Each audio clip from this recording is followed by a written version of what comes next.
Suara-suara itu datang seperti gelombang yang tak terlihat, menggetarkan udara, menembus dinding, menghantam kepala setiap orang di dalam balai desa.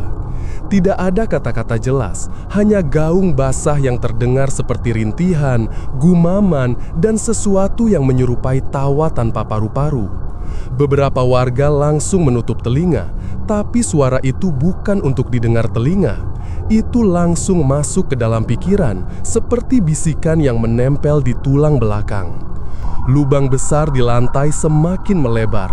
Tangan-tangan pucat merayap naik, menyentuh lantai, meraba udara, meraih buku, baju, kulit, apapun yang bisa disentuh. Makhluk besar di bawah sana bergerak pelan, seperti organisme raksasa yang baru belajar menggerakkan tubuhnya. Dagingnya berdenyut dan mengembang, lalu mengempis, seperti sedang bernapas melalui seluruh tubuhnya.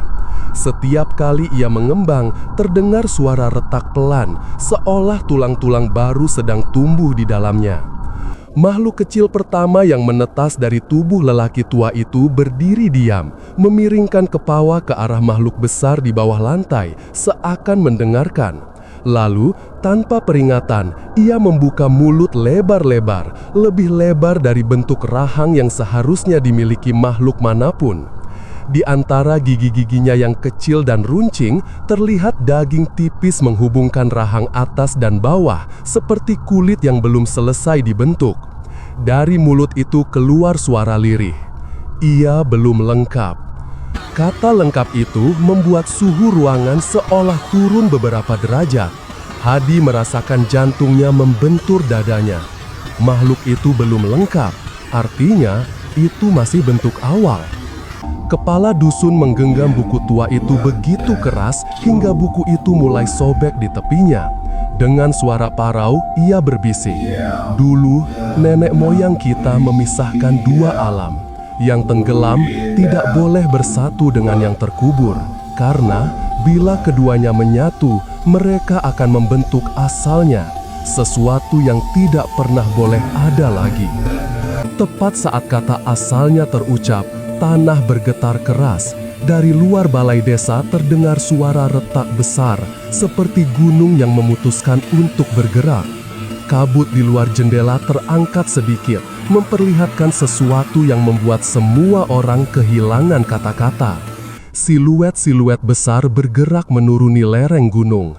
Bukan manusia. Tubuh mereka panjang, membungkuk, dengan tulang-tulang yang tampak menyembul dari bawah kulit.